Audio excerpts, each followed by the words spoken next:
আওয়ামী লীগ কর্মীদের প্রশিক্ষণ দেওয়ার অভিযোগ ওঠা সেনাপ্রধান জেনারেল ওয়াকারুজ্জামান পদত্যাগ করেছেন সম্পর্কের কথা স্বীকার করে পদত্যাগপত্র জমা দেন তিনি। আধিপত্য কোনোভাবেই মেনে নেওয়া হবে না বলেও জানান সেনা কর্মকর্তারা। কোর্ট মার্শালের মুখোমুখি হচ্ছেন আওয়ামী লীগ কর্মীদের প্রশিক্ষণ দেওয়ার অভিযোগে আটক সেনাবাহিনীর প্রধান জেনারেল ওয়াকারুজ্জামান। তার বিরুদ্ধে পাওয়া অভিযোগের সুষ্ঠু ও নিরপেক্ষ তদন্তের লক্ষ্যে ইতোমধ্যে একটি তদন্ত আদালত গঠন করেছে সেনাবাহিনী।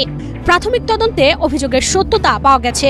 রাজধানীর বসুন্ধরা আবাসিক এলাকা সংলগ্ন কেবি কনভেনশন সেন্টার এখন টক অব দ্য কান্ট্রি। দর্শক, আওয়ামী লীগ নেতাদের গেরিলা যুদ্ধের প্রশিক্ষণ দেওয়া সেই মেজর সাদেক এবার চাঞ্চল্যকর তথ্য দিয়েছেন। এবার ফেসে যাচ্ছেন সেনাপ্রধান ওয়াকারুজ্জামান। ইতিমধ্যে যে সিদ্ধান্ত নিয়েছেন ওয়াকারুজ্জামান, এই ভিডিওতে দেখতে পারবেন দেশব্যাপী আলোচনায় আসা এই ঘটনার সাথে কিভাবে জড়িত রয়েছেন সেনাবাহিনীর সদস্যরা। এই ভিডিওতে দেখতে পারবেন যারা যারা গ্রেপ্তার হয়েছেন তারা কি কি তথ্য দিচ্ছেন সেনাবাহিনীর বিরুদ্ধে। না টেনে সম্পূর্ণ ভিডিওটি দেখবেন। চ্যানেলে নতুন হলে সাবস্ক্রাইব করে রাখবেন পরবর্তী আপডেট পাওয়ার জন্য। ভিডিওতে একটি লাইক করে পুরো ভিডিওটি দেখতে থাকুন।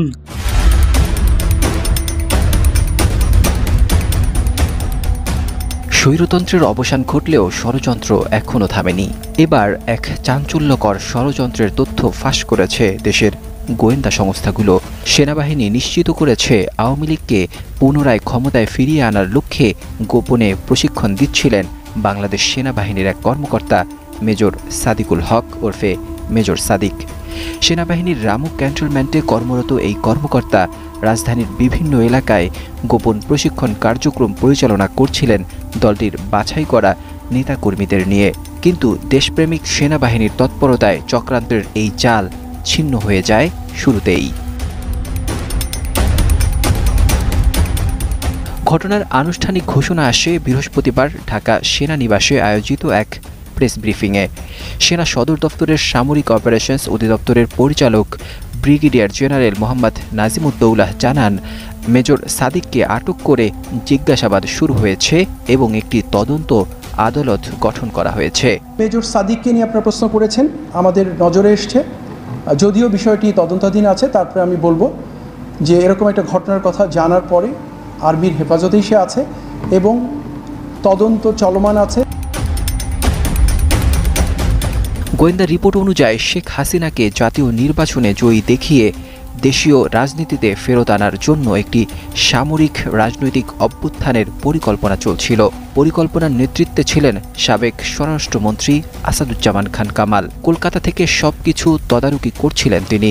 মেজর সাদিক এই ষড়যন্ত্রের মাঠ পর্যায়ের দায়িত্ব পালন করেন। ৮ জুলাই ভাটারার একটি কনভেনশন সেন্টারে ৪০০ জন নিষিদ্ধ আওয়ামী লীগ, যুবলীগ ও ছাত্রলীগের নেতাকর্মীকে গোপনে প্রশিক্ষণ দেওয়া হয়। অংশগ্রহণকারীরা টোকেনের মাধ্যমে নির্বাচিত হয় এবং পুরো কার্যক্রম চলে ছায়ার নিচে। তবে ১২ জুলাই উত্তরা থেকে যুবলীগ নেতা সোহেল রানা এবং নিষিদ্ধ আওয়ামী লীগ নেত্রী শামীমা নাসরিন শম্পাকে গ্রেফতারের পর তদন্তের মোড় ঘুরে যায়। তাদের মুখোমুখি জিজ্ঞাসাবাদে উঠে আসে মেজর সাদিকের নাম এবং ১৭ জুলাই তাকে সেনা গোয়েন্দারা আটক করে। এরপর আরও বিস্ময়কর ঘটনা সামনে আসে। জানা যায় মেজর সাদিকের স্ত্রী সহকারী পুলিশ সুপার সুমাইয়া জাফরিনও এই চক্রান্তে সক্রিয় ছিলেন। তারা দুজনেই দীর্ঘদিন কর্মস্থলে অনুপস্থিত ছিলেন। গোয়েন্দা সংস্থাগুলোর তথ্যে প্রকাশ পায় তাদের সোজাসুজি যোগাযোগ ছিল সজীব ওয়াজেদ জয়ের সঙ্গে। এছাড়া এই ষড়যন্ত্রে জড়িত থাকার অভিযোগ উঠেছে পুলিশের সাবেক কমিশনার হাবিবুর রহমান, দিল্লিতে অবস্থানরত অতিরিক্ত আইজিপি মনিরুল ইসলাম এবং ডিজিএফআই এর সাবেক মহাপরিচালক অবসরপ্রাপ্ত লেফটেন্যান্ট জেনারেল মুজিবুর রহমানের বিরুদ্ধে। আইএসপিআরের দেওয়া এক প্রেস বিজ্ঞপ্তিতে জানানো হয়, প্রাথমিক তদন্তে অভিযোগের সত্যতা পাওয়া গেছে। তদন্ত শেষে আদালতের সুপারিশ অনুযায়ী ব্যবস্থা গ্রহণ করা হবে। এই ঘটনার জেরে দেশজুড়ে এখন পর্যন্ত আওয়ামী লীগ ও অঙ্গ সংগঠনের ২২ জন নেতাকর্মীকে গ্রেফতার করা হয়েছে। বিশ্লেষকদের মতে গণতন্ত্র বিনাশী চক্র এখনও সক্রিয় এবং তাদের মূল লক্ষ্য হল যে কোনো মূল্যে রাষ্ট্রীয় ক্ষমতা পুনরুদ্ধার করে স্বৈরাচারী শেখ হাসিনার হাতে তুলে দেয়া। জুলাই আগস্টের হত্যাযজ্ঞের মামলায় সাক্ষ্য গ্রহণের দিনে কারাগার থেকে ট্রাইব্যুনালে হাজির করা হয় সাবেক আইজিপি চৌধুরী আব্দুল আল মামুনকে। আসামি থেকে রাজসাক্ষী হওয়ার পর এটিই তার প্রথম হাজিরা। হেলমেট, হাতকড়া, বুলেট প্রুফ জ্যাকেট ছাড়া এদিন তাকে অনেকটাই নির্ভার দেখা যায়। শেখ হাসিনা আসাদুজ্জামান খান কামালের বিরুদ্ধে সাক্ষ্য গ্রহণ শুরুর আগে সূচনা বক্তব্য দেন রাষ্ট্রের সর্বোচ্চ আইন কর্মকর্তা। বলেন, বিশ্বে স্বৈরাচারদের সমিতি করা হলে শেখ হাসিনা হতেন সেই সমিতির সভাপতি। আমরা ফ্রান্সিসকো ফ্রান্সের নাম। ট্রাইব্যুনালে তিনি বলেন, বিগত 15 বছরের গুম খুন এবং জুলাই আগস্টের মানবতাবিরোধী অপরাধের দায়ে ফ্যাসিস্ট শেখ হাসিনার বিচার এমনভাবে করতে হবে যেন মানব সভ্যতার ইতিহাসে নজির হয়ে থাকে। একটি ন্যায় বিচার প্রতিষ্ঠা করতে যে এতগুলো মানুষের মৃত্যুর মধ্য দিয়ে যে বাংলাদেশ আমরা পেয়েছি, সেই বাংলাদেশ গড়ার জন্য, আগামী বাংলাদেশ গড়ার জন্য আমরা যদি সাক্ষ্য প্রমাণ উপস্থাপন করতে পারি, আপনারা ন্যায় বিচার করবেন এবং রাষ্ট্রের পক্ষ থেকে আমরা সেটা সবসময় দাবি জানাবো। আইনি কাঠামোর মধ্যে শেখ হাসিনা সহ আসামিদের সর্বোচ্চ সাজা চান অ্যাটর্নি জেনারেল। তবে সেটি ব্রিটিশ রাজনীতিবিদ ও সামরিক নেতা অলিভার ক্রমওয়েলের মতো নয়। আমরা চাই শেখ হাসিনাও ন্যায় বিচার পাক। আমরা চাই শেখ হাসিনার বিরুদ্ধে যাতে কোনো ক্যাঙ্গারু কোর্টের মাধ্যমে বিচার না হয়, সেটাও আমরা বলেছি। প্রচলিত আইনে সর্বোচ্চ শাস্তি দাবি করি, তবে সেই সর্বোচ্চ শাস্তি প্রয়োগের ক্ষেত্রে অলিভার ক্রমওয়েল আমাদের সামনে উদাহরণ হবে না।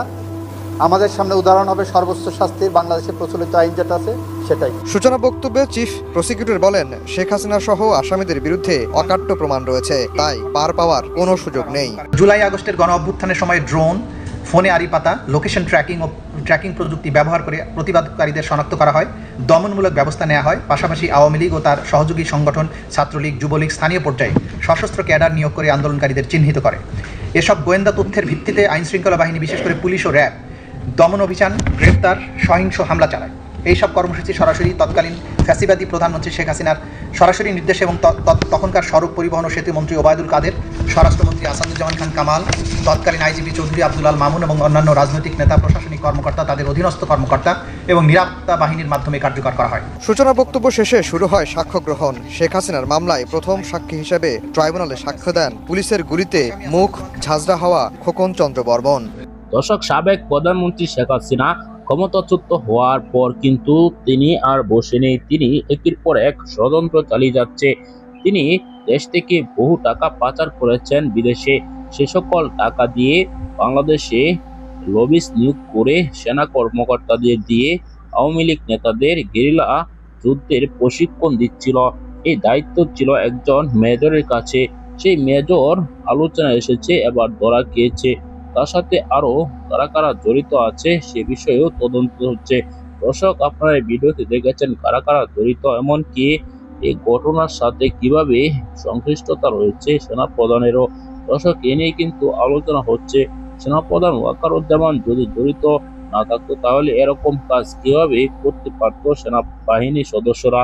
দর্শক, আপনার কি মতামত অবশ্যই কমেন্টে জানাবেন। দর্শক, অন্যদিকে আপনারা দেখেছেন আন্তর্জাতিক অপরাধ ট্রাইব্যুনালের বিচার শুরু হয়েছে। সেখানে সরাসরি রাজসাক্ষী দিয়েছেন সাবেক পুলিশ প্রধান চৌধুরী আব্দুল আল মামুন। তিনি শেখ হাসিনার বিরুদ্ধে কঠিন অভিযোগ তুলেছেন। তার অভিযোগ সত্য হলেই শেখ হাসিনার পাশে হবে নিশ্চিত। দর্শক, আপনারা এই ভিডিওতে দেখেছেন। এসব তথ্য নিয়ে আপনার মতামত জানাবেন।